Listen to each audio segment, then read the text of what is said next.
Você é de casa? Tem um petzinho para chamar de seu? Um cachorrinho, um gatinho, machinho mesmo? É, tem. Então fica atento. Porque Novembro Azul é uma campanha que tem o objetivo de conscientizar a sociedade em relação ao câncer de próstata dos homens. Mas além dos humanos, essa doença também pode atingir os cães. E para falar sobre esse assunto, eu recebo aqui na nossa casa o veterinário Carlos Moraes, que não veio sozinho, está acompanhado. Coisa mais linda. Oh, meu Deus. Fala, quem é você? Seja bem-vindo, Carlos. Obrigado. Quem é a sua companhia de hoje, Carlos? Esse aqui é o Cole, meu filho, o primogênito. Ele é o seu primeiro filho? Ele é o primeiro. Ele é lindo, é Cole? Cole, isso. Ai, Cole, você é muito lindo. Ele é um ursinho, minha gente, numa calma, numa tranquilidade, né, Cole? Ele parece que já aprontou quando era criança, né? Nem parece que já aprontou, né? Porque todos, quando eles são novinhos, eles são bem ativos. É, faz parte, né, do desenvolvimento. Eu acho que é igual a gente, quando é criança apronta um pouquinho também. Faz parte de estar bem de saúde, né? Carlos, conta pra mim, quando a gente fala em Novembro Azul, né, a gente fala bastante dos homens, dessa conscientização, e os homens, eles já estão começando a melhorar mais, ir mais ao médico, mas às vezes a gente esquece dos nossos bichinhos, que também podem passar por isso, é isso? Justamente, né, graças a Deus a conscientização nos homens, né, está sendo tratado com menos tabu quanto mais o tempo se passa, né? Mas é importante a gente saber que todo animal que tem próstata, ele pode também desenvolver o câncer de próstata, né? Que é o caso dos cães, dos gatos, mas também os animais silvestres, né? Como coelho, ferret, porquinho da Índia e em diante, né? Todos eles, então, correm o mesmo risco. Isso, todos os animais que têm próstata, né? A partir do momento que a gente não toma esse cuidado, né, para os cães aí após os 8, 9 anos de idade, a gente começa a se falar um pouco sobre o câncer de próstata, que pode ser um vilão aí de alguns probleminhas de saúde, né? Você falou um pouquinho de idade. A partir de qual idade que a gente deve ficar mais atento? Para cães e gatos, né, eu recomendo aí a partir dos 7 anos e meio, 8 anos para cães, e para os gatinhos aí a partir dos 10 anos de idade, já acender aquela lanterninha, né? Os homens 40 mais, né? Para os cachorrinhos 7 mais e os gatinhos 10 mais. 10 mais? Isso. E quais são... Eu não tô aguentando, gente. Olha essa carinha aqui. Vocês precisam ver essa carinha que tá demais. Depois eles vão focar ali para vocês verem a paciência, a tranquilidade que eu não tô aguentando. Quando a gente fala dos cachorrinhos e dessa idade, existem alguns sintomas que também podem dar esse alerta? Pode acontecer antes, Carlos, ou não? Pode sim, né? Como eu falo, na medicina nada é muito exato, né? Então varia muito de paciente para paciente. Tem tutores que chegam para mim na clínica e falam assim: mas meu cachorrinho tinha lá 16, 17 anos, nunca apresentou nenhum sintomas, né? Então vai variar muito do paciente em questão, né? Mas todos têm essa predisposição de apresentar a hiperplasia benigna, né? Que a gente chama do câncer de próstata. Então a gente tem que tomar cuidado, que é quando tem um aumento da próstata. E a próstata, ela fica localizada numa região muito próxima do reto, né? Então, às vezes é muito comum o animal ele ter um tenesmo, que é o nome técnico que a gente utiliza para falar quando ele tem uma certa dificuldade de fazer cocô, ou o cocôzinho começa a sair em fita, porque a próstata ela tá tão aumentada naquela região que ela acaba pressionando o reto e o cocôzinho ele sai achatado, né? E dentro dessa próstata, o que a gente passa, né? O que passa lá dentro é a uretra do animal. Então, quando ela passa naquela região, se você tem um aumento daquela glândula, ele começa a comprimir. Então, também é comum os animaizinhos apresentarem ou uma dificuldade para fazer xixi, ou muitas vezes até xixi com sangue, né? Nossa, então esses seriam alguns sintomas para já ficar... Já estaria no caso de já estar com problema mesmo. Porque já está com problema, né? Então, o ideal o animalzinho fez 7 anos de idade, ter um acompanhamento com o médico veterinário, né? E sempre solicitar um exame de imagem, né? Um ultrassom abdominal, que com o ultrassom a gente consegue detectar se está tendo um aumento dessa glândula. E seria pelo menos uma vez ao ano? Uma vez ao ano. E quando a gente vê esses sintomas, além do cocôzinho, do xixi, de aparecer, de repente, sangue na urina, o que mais a gente consegue observar? A gente começa a notar que o animal ele tende a ficar mais prostrado, né? Ele fica mais quietinho no canto dele, ele começa a sentir dores abdominais, diminui o apetite, né? Mas isso acaba sendo sinais mais generalizados, né? Então, eu parto do mais específico para as pessoas em casa não se preocuparem, né? Falar, meu cachorro tá quietinho porque tá com câncer de próstata. Não necessariamente, mas é importante a gente ter esse acompanhamento, né? Se você tem o hábito de levar o seu pet no médico veterinário anualmente, fazer um check-upinho, daí você pode ficar tranquilo, né? Com os gatos é a mesma coisa? Com os gatos é a mesma coisa. É um pouco mais raro de acontecer nos gatos, tá? É mais difícil, mas mesmo assim eles, por terem próstata, pode acontecer da mesma forma. E existem algumas raças que são predispostas? Então, existe sim as raças que têm uma predileção a tipos de neoplasia, como labrador, boxer, poodle, né? Mas é o que eu falo, tem próstata, pode ter câncer de próstata, né? Então, aquele negócio do tipo, vou procurar uma raça que não vai ter. Isso daí vai desde os vira-latas, os meus queridos, né? Até os mais nobres aí. Se tiver próstata, a gente tem que acompanhar isso de pertinho. Quando a gente fala no tempo, né, geralmente 6, 7 anos e no gato 10 anos, a gente já pensa um pouquinho na castração, que a gente faz bem mais antes. Essa é uma forma de prevenção? Essa é a única forma de prevenir. Né? Essa é a melhor forma da gente prevenir o nosso companheiro aí de ter qualquer problema lá na frente. Então é o que eu costumo dizer, se você tem certeza que você não quer filhotes, né, que não quer que ele crie, o ideal é você fazer uma castração o mais cedo possível, né, depois de, lógico, terminar o desenvolvimento do animal. Daí a castração varia um pouco de raças para raças, porte pequeno, né? Eu até recomendo fazer a castração cedo, mas se é um animal de grande porte, tipo um dog alemão, São Bernardo, que a gente precisa do hormônio do testículo para desenvolvimento, daí eu aconselho aí castrar por volta de uns 8, 9 meses de idade, que seria aí depois da puberdade, né? Mas... E os menorzinhos, qual o tempo, mais ou menos? Os menorzinhos aí por volta dos 4 meses, 5 meses, finalizando o protocolo vacinal, né, já dá pra gente pensar em coletar os exames pré-operatórios, fazer o exame do coraçãozinho, estando tudo bem, saber que vai ser um procedimento bem tranquilo, né, de ser realizado e não vai ter dor de cabeça aí. Porque aí depois que eu já descobri, ou que já está mais velho, fazer a castração, de repente pode não ajudar? Na verdade, o tratamento para o câncer de próstata é a castração. Mas o que eu costumo dizer, você castrar um animal com 1 ano, 2 anos de idade, castrar um com 9, 10 anos, o risco desse animal que já está entrando na senilidade de ter uma alteração renal, uma alteração hepática ou até mesmo cardiológica acaba aumentando. Então, por isso, um procedimento que é super simples, super tranquilo, que é a castração, você às vezes pode ter algum tipo de risco, aumentar um pouquinho o risco desse paciente por ele estar um pouquinho mais velho, né? E o bom de você castrar cedo é que você tira aqueles hábitos que muitas pessoas fogem, que é o levantar a perninha, que é a agressividade de algumas raças, né? Então, aqui nos corredores eu tava andando com o Cole e muita gente falou, ele é bonzinho, que eu acho que tem um que anda por aqui que ele é mais bravinho, né? Mas um pouquinho mais arredio, vamos assim dizer. E justamente pelo fato do Cole ter sido castrado bem novinho, isso faz com que ele seja esse cachorro mais tranquilo, calmo, mais na dele, né? Porque ele não tem um hormônio que deixa ele todo agitado, querendo fazer xixi em todos os lugares, né? Então, te garanto que seus móveis, o seu tapete vai continuar limpinho por conta da castração que ele fez.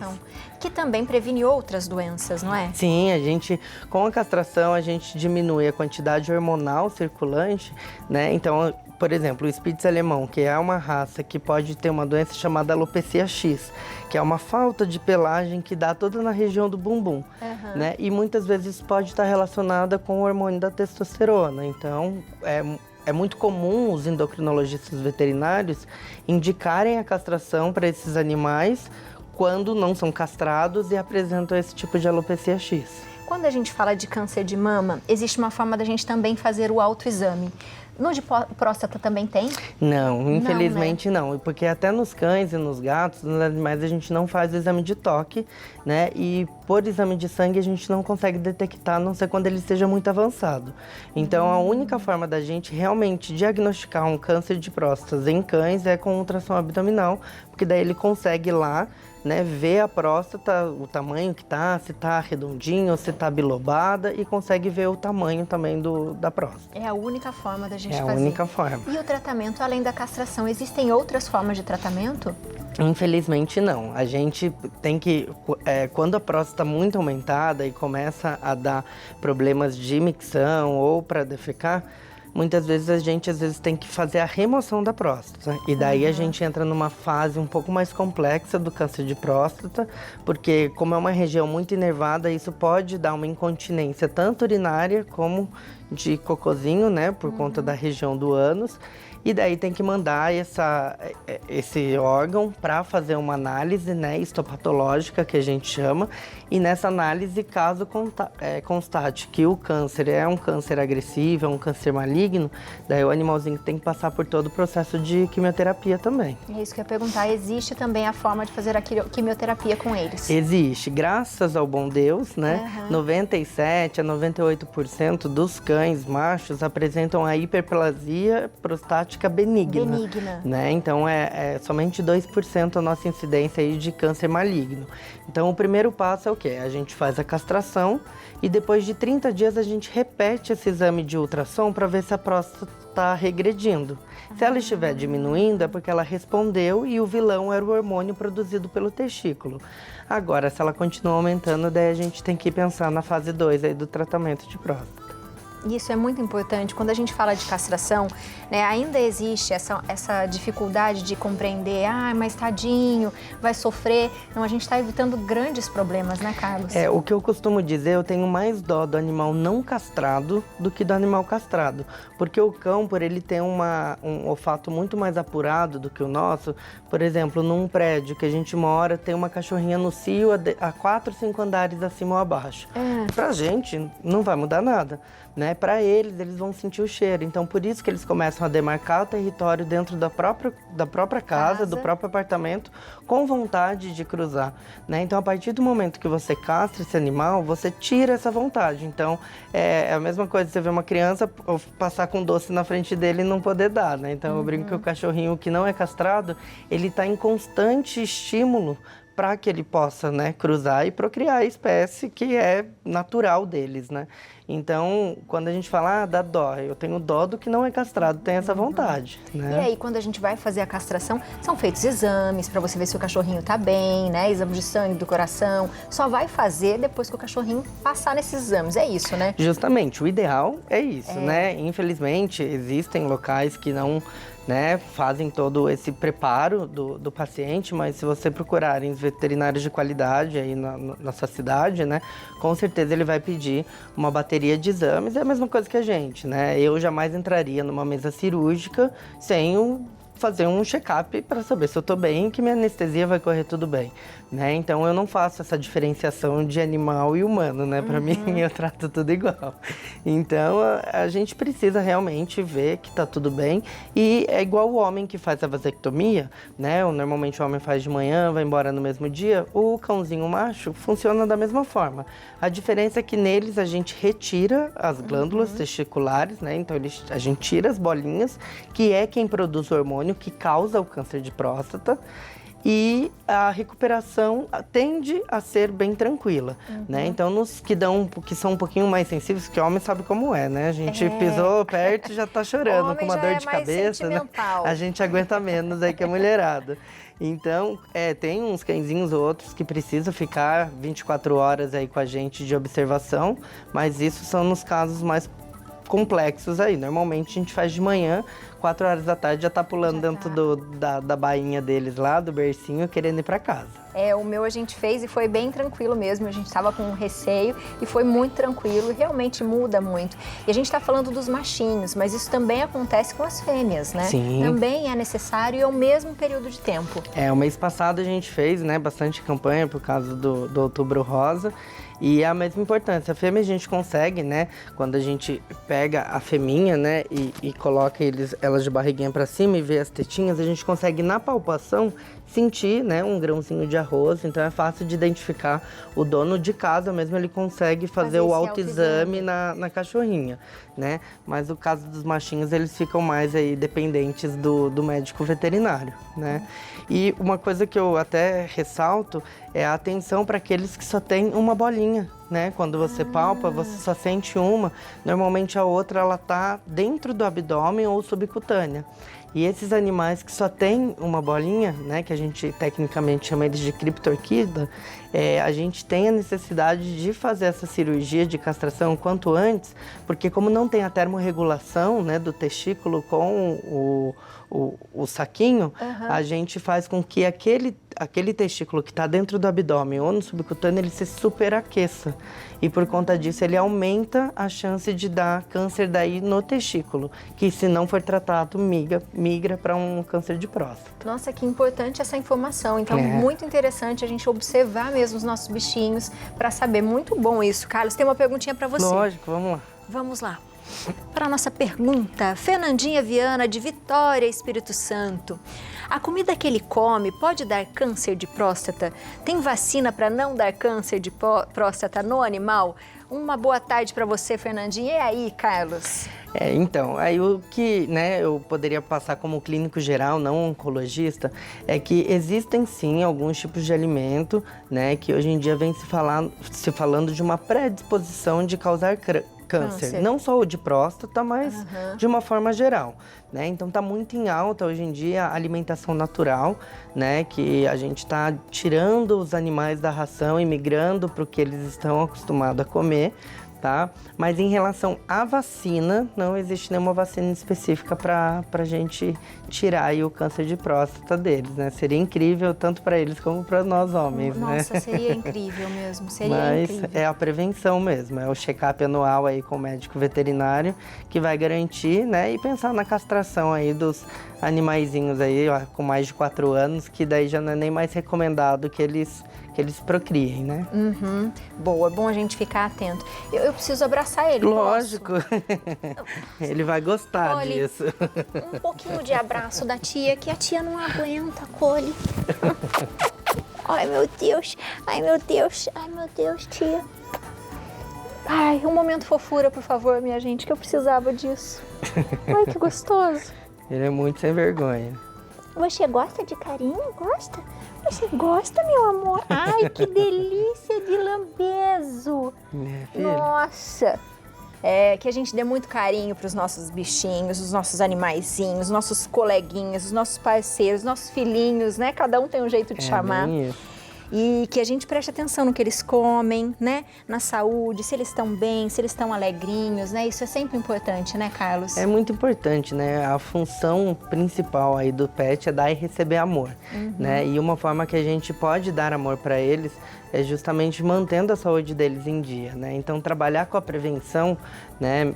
Como médico veterinário, eu posso dizer que é muito mais gratificante do que trabalhar com a cura, né? Então, o que a gente pode prevenir com que os nossos pets desenvolvam de doenças, né? E estejam mais tempo aí na nossa família, né? Porque hoje em dia eles têm o lugarzinho no sofá, na cama, né? O travesseiro deles.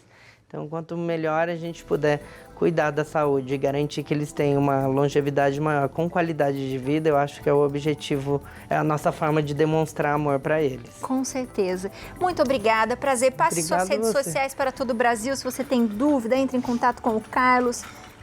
Eu vou ter que deixar você com o papai agora. Se alguém tiver dúvida, pode entrar em contato com a gente nas redes sociais, é pigovet.clínica, tá? Se alguém tiver mais dúvidas, quiser mandar mensagem lá pra gente, vai ser um prazer respondê-los, tá? E é isso aí, gente. Carlos, muito obrigada. Vamos Seja cuidar bem-vindo, dos nossos pets. Obrigado Vamos cuidar você. com muito amor. Ele é lindo. Ele é. Viu? Que delícia, minha gente. Adorei, adorei. Bom demais, né? Ai, muito amor que a gente recebe, não é?